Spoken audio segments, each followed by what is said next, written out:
One of the main aspects of Stoicism involves improving the individual's ethical and moral well-being, where your virtues are the originator of will. Stoicism prompts self-control and courage as a means of overcoming destructive emotions. Instead of pursuing an ideal world, the philosophy holds that events should not be considered bad or good because they are just events and facts. What qualifies it as good or bad is our inner self, our vision of life.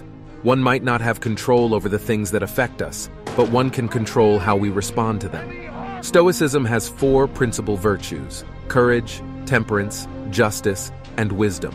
Courage involves facing and standing up on difficult situations you might find in your way with clarity and integrity. Having chances to test your courage is essential, because otherwise, as Seneca said, no one can ever know what you are capable of, not even you.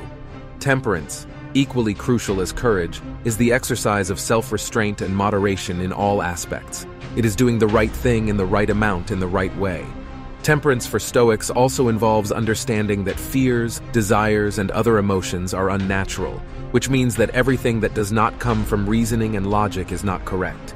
Courage and temperance are core Stoic virtues, but in their seriousness, there is no Stoic virtue more important than justice, because it influences all the others.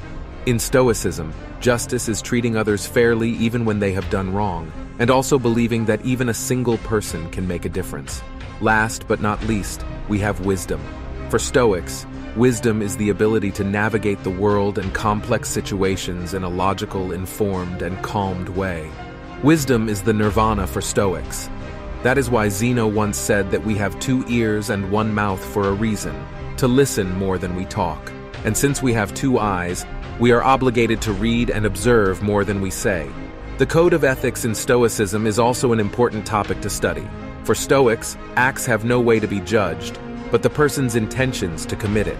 Therefore, for having a judgment about an action, we have to study in the context of the purpose that led that person to do so. Then, what does Batman have to do with Stoicism?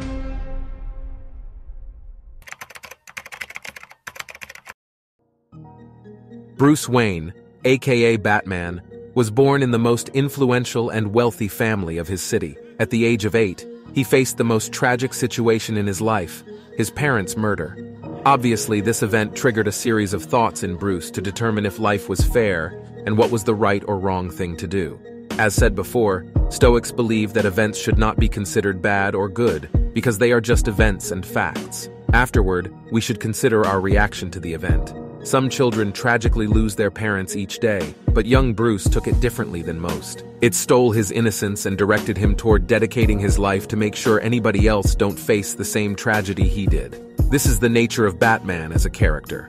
Batman is known for his code. Batman does not kill. Why? First, Batman does not want to become a murderer. He once said that if he kills somebody, the number of criminals will stay the same, implying that killing will not differentiate him from other criminals. Following, he also believes that once one crosses that line, it is too difficult for them to go back. Taking somebody's life is not that simple as tweeting.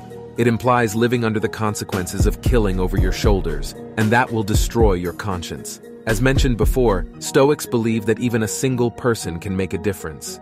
Batman, therefore, believes even the worst criminal can change and become a righteous person. He will always give his enemies an opportunity to change their minds and restore their lives. Finally, the last reason why Batman does not kill is that he is still that 8-year-old boy who lost his parents.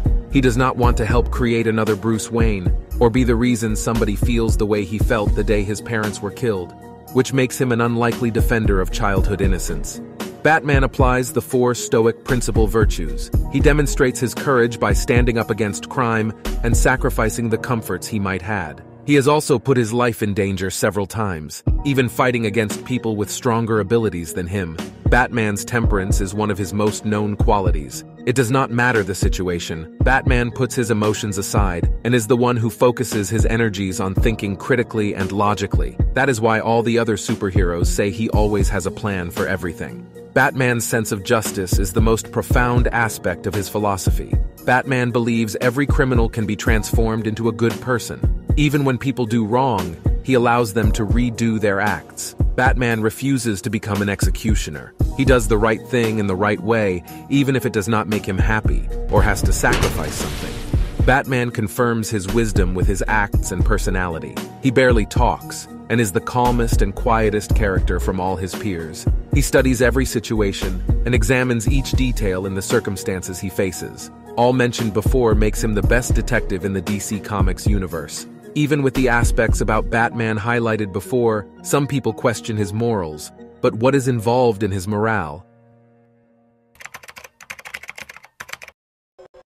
Batman has been questioned several times due to the methods he uses to obtain information and battle crime. Some people say that even though he has a code that makes it impossible for him to kill, Batman does worse than killing you. He will break every bone in your body. Batman is brutal, and criminals are scared not to get killed, but of getting injured the way Batman hurts the people he fights. Plus, Batman sometimes acts outside of the law to accomplish his purpose.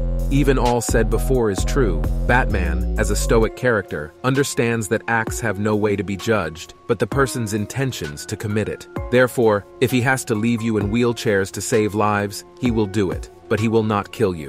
He breaks the law, but he does not break his morale. The Joker, his biggest villain, once told a joke, which explains his theory about why Batman acts the way he does. The joke goes like this. You know, it's funny. This reminds me of a joke. See, there were two guys locked in a lunatic asylum. And one night they decided they didn't like that anymore. They decided to escape. So they made it up to the roof, and there, just across this narrow gap, they see rooftops stretching across town, stretching to freedom. Now, the first guy, he jumps right across, no problem. But his friend, oh, no way. He's afraid of falling. So the first guy, he has an idea. He says, hey, I got this flashlight with me. I'll shine it across the gap between the buildings, and you can walk across the beam and join me. But the second guy says, what do you think I am, crazy? You just turn it off when I'm halfway across.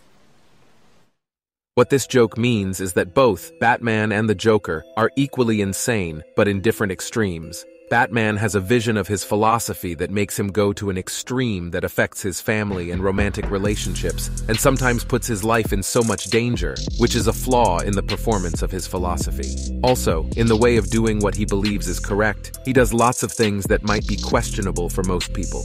Plus, his no-killing code has been distrusted because, meanwhile, some say that criminals keep killing innocent people and destroying the city. Batman understands that there is a fine line between good and evil. While killing criminals could potentially save himself and Gotham a lot of trouble and lives, he refuses to do so. Because if he kills them, he will act as a god, which he is not and does not want to become. No life is nothing, Batman says, so he knows he does not have the right to contemplate human lives, not even the criminals' ones. All the information we have studied so far are just some examples that highlight how Batman represents a philosophy as deep as is Stoicism. However, many other details show us the complexity of this character from pop culture on a larger scale. Seeing the background of pop culture characters can teach us many things about life and philosophy. Batman's moral code, courage, sense of justice, temperance, and code of ethics. Not only do they make him the perfect representation of Stoicism in the pop culture, but also sets an example for all his fans and readers. Batman teaches us that no matter how hard we fall, we should always take the step to rise again. That we should always stay true to our principles, to have the determination to do what is right, even if it does not make you happy. Sometimes doing what is right is more important than doing what feels good. Batman represents everything that humankind should stand for.